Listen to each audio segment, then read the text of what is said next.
I am a 17 years old female, and I still live with my mom, my stepdad, and my two half-siblings, 5 and 7 year. My dad died when I was 5, driving me to the hospital. Mom didn't want to pay for an ambulance. He died in the crash and my leg and spine got busted up in a way that has left me needing a cane pretty much ever since. My stepdad's always been a little distant with me. He likes to make jokes about how I'm an early blooming black widow. I think he gets that from my mom, who blames me for my dad's death. I do too, it is my fault after all, so I don't push back on it.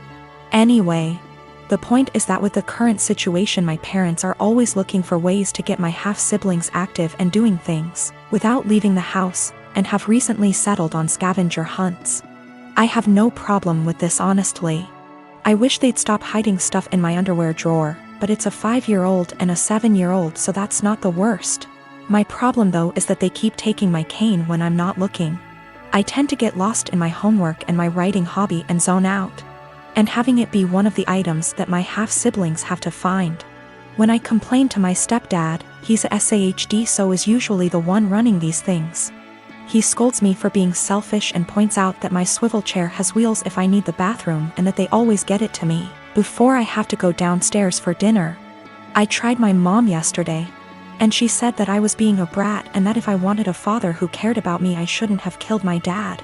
I got really upset at that point and called my grandparents. My mom's parents, dads are dead too. They showed up at 10 p.m. yesterday, and Grandma screamed at them while Grandpa packed my stuff up and helped me out to their car. My mom's been blowing up my phone and email, calling me all sorts of names and accusing me of turning her family against her and trying to get her in legal trouble, since minors can't move out. And I can't help but think that maybe she's. I own a small condo in Orlando. I bought it while working for the Mouse, and my friend Ben lived there with me. Ben's a cook and is rarely home. He has a large room that is accessible from outside and attached bathroom that locks to the rest of the house. Well, I got a different job, got engaged to my partner, and moved a few hours away. We kept the condo as a place to stay when we visit the parks. And we agreed with Ben that he could continue living there as long as he paid all the utilities and maintained the place. Our friends use it too, they pay a bit for utilities, are told don't bother Ben, and clean before they leave. Between everyone who uses it, we've gotten stuff donated, so it's now a fully stocked vacation home. My immediate family and I have a bad history, but we mended. They've used the condo 3/4x a year. On Monday Ben got woken up at 2 a.m. by hammering on the main door. My aunt and uncle, their kids, and their grandkids were all there waiting to be let in. I haven't spoken to these people in years after they decided I was the devil's spawn for being gay. They demanded that the caretaker give them the keys.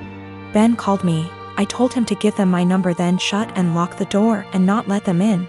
My aunt was insistent that my condo was actually owned by my family. It was the family vacation home. And it was against the law to not let them in. I told her no, it was mine, I own it and I let friends and family use it, but I choose who stays there. There was a lot of back and forth and some petty name calling. She said they were here for a week, where were they supposed to go, and I said I don't care. Meanwhile my partner reported that Ben texted them saying my uncle was attempting to kick in the door. I said tell him to call the police. She hung up on me and Ben said they left. In the morning I got a phone call from my mom trying to convince me to let them stay. We had an argument during which she admitted that she didn't tell people that I owned the property, because she didn't want the rest of our family to know they were in contact with me again. I told her if that's how she wants our relationship to be, then she's no longer welcome. I checked in with Ben and he's okay. Today my aunt sent several texts asking to stay at the house because they hadn't accounted having to pay for a hotel, and they had planned to just buy groceries and use the kitchen. I told her no. She said they were about to be out on the street with their luggage. She called me cruel and heartless and that I was ruining Disney for the kids. That made me hesitate, probably because I worked for the Mouse. I know that particular family line has very little money. Yet I find it hard to believe someone would plan a whole vacation without accounting extra funds for it. But the kids are really young. I'm so furious over the homophobia that it feels like a point of pride to deny them access. Me and Diamara, she is 12 years old, have had a rough summer. She's been more defiant than usual. I've been dating her mom Mara for 2 years now. 9 months ago, they moved in with me, Maple. Both Dio and Mara have an on-again / off-again relationship with Dio's dad, Dionysus. He's pretty much never paid child support, comes and goes as he pleases into Dio's life. Typical shitty-ass part-time dad. I've tried to fill the dad role in her life, while still understanding boundaries, taking things slow, etc. This summer Dionysus decides he wants to be a real dad and takes Dio in for a month. Good for him, not my business, and Mara agrees. When Dio came back home because school started, she was a lot different. Really mean to me, very dismissive. A few days ago she got caught shoplifting at the mall. Security took her in, then called Mara, who didn't answer, then called Dionysus, who didn't answer, and finally me. I answered. They told me I had to pick her up or she'll be handed over to juvenile. I didn't say anything to her while I picked her up. I apologized to security, apologized to the store. I even tipped the security guards plus the store employees because it's up. They had to deal with that. I assured them Dio would be punished appropriately. I'm speaking to her in a strong, affirmative voice while we're in the car. Not yelling, but in a fatherly tone, I suppose. I'm telling her how up it is to steal, and how I don't. With thieves, and how I absolutely don't voluntarily. With any kind of police, so I don't appreciate any of this, nor will I accept it in my house. She snaps back that I'm not her dad, so don't ever tell her what to do. From now on, if I want to tell her something, I need to clear it with her real father first. That killed my soul. For the past year or so, I've treated her as my own daughter. I've paid for their housing, I've paid for her mom's car, her schooling, her food, everything. Her bio dad dropped $100 check off one time in the past year.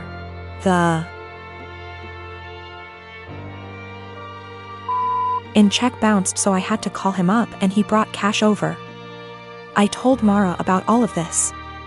She was appalled at what Dio said, but she never made Dio apologize because she's not wrong, you're not her dad. A couple of days later Dio asks me for some money to pay for her uniform / accessories she needs for a sport she's involved in. I say go ask your dad. She scoffs and says her dad doesn't have the money for it, so I have to pay for it. I tell her, I'm not her dad, so don't ever tell me what I have to pay for. She cried to Mara, who tells me I'm not being an adult about the situation. Mind you, I never received an apology or a thanks for our entire previous situation. Mara says Dio is a kid and I need to stop acting like a kid too. My girlfriend, Rose, and I have been together for 4 years and she is 5 months pregnant with our first child. My mom seemed to really like Rose, or at the very least tolerated her, but after we announced that we were expecting, something definitely switched in her. She has become extremely rude and disrespectful towards my girlfriend. She makes passive-aggressive comments at every chance she gets. I've had to take a step back from my mother until she fixes her behavior. Rose had gone to visit her family who lives far out of town. It was a very last-minute trip, and she drove herself to the destination and back. Unfortunately, at around 6 p.m., her car broke down and she was forced to pull over. Fortunately, my brother, Chris, who's great with cars and lives about an hour and 1/2 from where Rose was stranded, was willing to pick her up and sorted everything out. I was out of the country, so I'm grateful that my brother sorted everything out for her. Chris moved back in with my mom about a year ago. Obviously, the situation wasn't the best, especially considering the tension between Rose and my mom that exists for no particular reason. But I hoped my mom could put her pettiness aside for at least a night. It was too late for Chris to drive Rose back home, so my brother told her that he would drive her back tomorrow morning. An arrangement that my mom seems to not like, but one that she managed to keep her mouth shut about, my girlfriend tells me. Rose helps prepare dinner, wash up, and actually engage in a decent conversation with my mom for the first time in ages. However, they mostly avoid each other. Chris goes to bed earlier, leaving my mum and Rose. My mum lives in a 2-bedroom apartment, and since both bedrooms were taken, Rose assumed that she would be sleeping on the couch. She apparently assumed wrong. My mum gives Rose the thinnest blanket ever and basically screams at her, telling her that she has to sleep on the floor to not ruin her couch. She tells Rose to make do with the pillows on the couch and the blanket that provides zero warmth. Rose thought about protesting, but ultimately decided against it. According to Rose, my mum kept opening her door to check if she was sleeping on the couch, so she couldn't even try to sleep on the couch. At 5 a.m., Chris found Rose on the couch and let her sleep on his bed. He ended up telling me, but told me to not make a big fuss out of it. I did the exact opposite.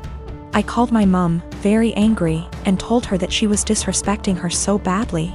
She tried to defend herself by saying that she didn't harm the baby, and it's okay for pregnant women to sleep on the floor.